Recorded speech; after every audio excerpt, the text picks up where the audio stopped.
So I played roughly 20 hours or so of the Diablo 4 beta, and to sum it up, it's pretty damn good. We're going to talk about it today. We're going to discuss the negatives and the positives of the game. I did most of it single player, but I also played maybe 4 to 5 hours in co-op with my friend. I didn't play any of the end game beta stuff, so we won't really be discussing any of the online PvP. I don't even know if they had that in this beta, to be honest, but I did mainly like the campaign, the story missions, the side missions and stuff like that. I didn't get into any of the late game stuff, and we're going to discuss that now. We'll start with the gameplay. I'm going to break this up into like the gameplay, the story, and the performance of the beta. So we'll start with the gameplay. So yeah, let's start with the bread and butter of Diablo 4, the gameplay. I'm going to be mainly focusing on the gameplay for the Sorcerer and the Druid, but also just the overall movement and fluidity of the gameplay in general. Now, I got my Sorcerer character to level 20, so bring me that wolf pup, baby. I'm so excited about that. If you get to level 20 in the beta, you get the wolf pup pet for the full game on June 6th. So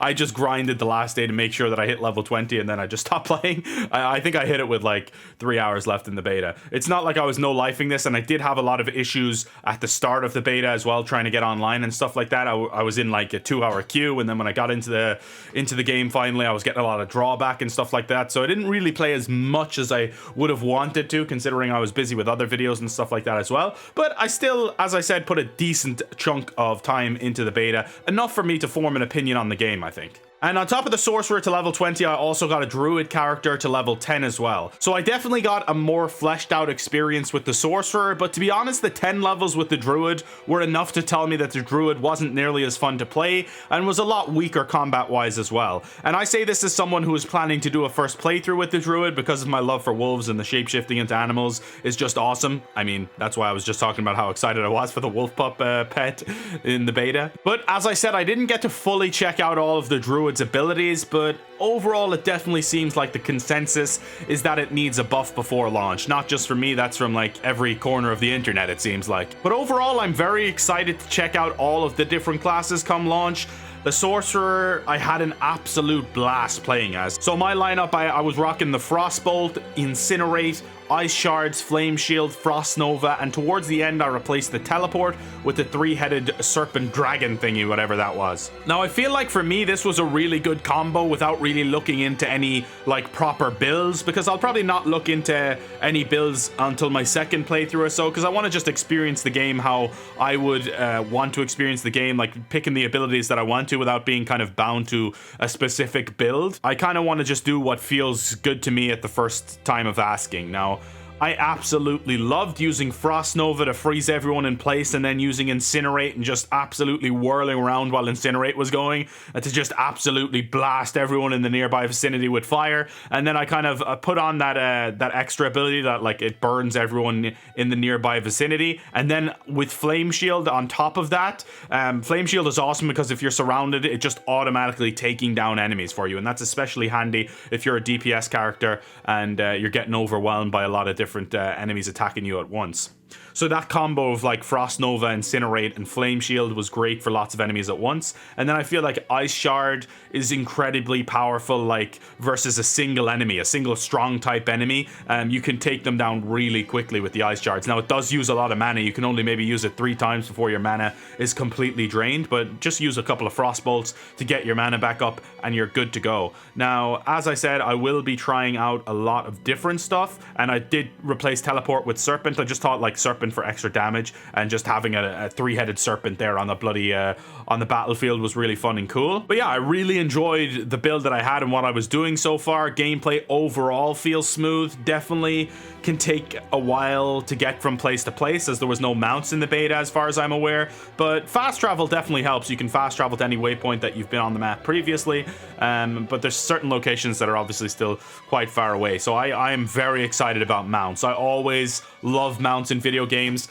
Blizzard has probably been the game that like got me into mounts in the first place, because World of Warcraft was a game that I played extensively when I was younger, and I absolutely loved the mounts in that game. I loved collecting the mounts. I loved the wolf mounts, the what was the Tauren mount again? Those little Kodos or something, is that what they were called? Yeah, they just had so many awesome different types of mounts. And was that the orc one? That was the orc one, right? Yeah, I think so. But yeah, there was so many different awesome type of mounts. And no, the orc one was the raptor. and then the Tauren one was Dakota. Yeah. I think I got it now. But yeah, those were just so much fun to collect, and like having different kind of mounts to run around the world on it. It made traveling so much more fluid, and on top of that, just so much more entertaining as well. I didn't mind like going on an adventure from place to place because I was riding on the back of a wolf. I mean, it's so much cooler than just walking places. So I'm excited to see how the mounts control in Diablo 4 and how they work as well. Like, will you be able to do combat on the top of them, or is it just going to be simply a traversal thing? It'll be interesting to see. And now we'll discuss the plot and the story of Diablo 4. I don't want to get too in depth with this because obviously it's a little bit spoilery from Act 1, but they had the whole of Act 1 basically in the Diablo 4 beta, and the story of Diablo 4 has really impressed me from what I saw so far. There is a few cutscenes and dialogue parts that I skipped because I do want to kind of go in with a blind experience for full release. I want to save it for the full release, so I won't be going too in depth as I said, but even just the first cinematic and the story I saw from the playthrough videos I did was really, really good stuff. The first cinematic was one of Diablo's best, and they've had some amazing ones beforehand, so that's no easy feat either. And I feel like overall the dialogue you have with characters as you're in the open world is really good, especially the missions with Neyrelle as well. I feel like she was a super entertaining and fun side character, and Act 1 overall was just great, and I thought it set up the story of the game really well. Definitely got me a lot more excited about the story and lore of Diablo 4 than I was before the beta. So in that regard, the beta was a resounding success because it got me more excited for the game, and that's what it was designed to do. Even like hitches aside, that's kind of what I've come to expect. Obviously with betas, that's what they're for, to kind of iron out the hitches and the problems with the game. And even the side missions as well had interesting little plot points and storylines going on, and I liked a lot of the characters that I came into contact with. And Diablo 4 as a whole as well just feels a lot more like an open hub world, like it's an MMO rather than Diablo 3 is kind of like just that ARPG. This is more like an MMO ARPG. You know, you're seeing other characters in the world, you're fighting, if you're fighting someone and there's another character there, they come up and they'll smack them and help you. Like, I had a lot of moments like that throughout my time playing Diablo 4 where like I was in a tough fight and then randomly just some guy would come up and help me, and I was always like, yeah, that's that awesome sense of community that you get from these MMO type of games, and that's something that is really cool. But the other thing on the bad side of that is, like, if you're having internet issues or server issues, then you really can't play the game at all, because like that's what I was experiencing on day one of the beta. Like, I would walk somewhere and it would drag me back like 10 yards, and then I'd have to walk there again and it would drag me back 10 yards, and it was like, yeah, this is unplayable. Like, it was absolutely unplayable in certain scenarios, but it did iron out really well, and I don't think I really had any issues at all. I wasn't even having queue times after day one of the early access beta, that was. So open beta I was completely fine for the most part.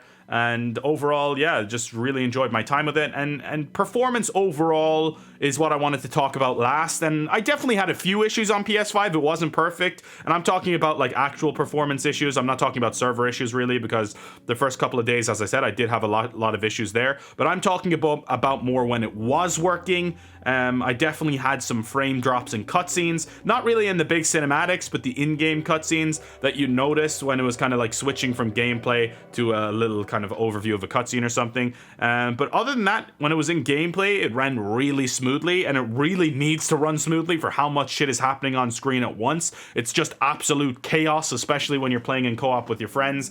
And one shout out for the music as well. I feel like the music in this beta was great. Now, this wasn't too in-depth of a video here for Diablo 4 beta. I just kind of wanted to give my early thoughts on it, like my first impressions of the game, because yeah, I'm very much excited to see where this goes, because June 6th I'm gonna be all over this bitch. I'm going like balls deep into Diablo 4 because I'm very much excited about this. I love Diablo 3. I got so invested in that game. I put probably over 100 hours into that game. I was doing rifts and all sorts on the torment difficulties and just having so much fun with that. And Diablo 4, I could see myself leveling like multiple different characters. Like, I'll do, say, a druid for myself. I'll do a character to play when I'm playing with my friend Mihal from Northern Ireland, do a character to play when I'm playing with my friends Tyler and Steven from America. So I'll probably end up having like 3 or 4 max characters by the time I'm through with Diablo 4, I would say, at least. and it depends, like, in the live service nature of this game, how good the end game stuff is, because that's something like really that Diablo 3 didn't have to that same extent. Like Diablo 4 is going to have like PvP and multiple different ways to have endgame, whereas Diablo 3 was just rifts and bounties and stuff like that and fun. I feel like Diablo 4 is going to be a lot more in-depth in that regard and more live servicey. It's going to be going for a much longer time than Diablo 3 was, but we'll see. I mean, Diablo 3 did have a long life cycle, but I'm talking about like properly online MMO style. But anyway, thanks for watching, really appreciate it. Overall, can definitely recommend the Diablo 4 beta from the actual time that I did get to play, and I really enjoyed it, and I can't wait for full release. I hope you guys are as excited as I am. Thanks for watching. I'll see you next time. It's been my pleasure to serve you all. Peace out.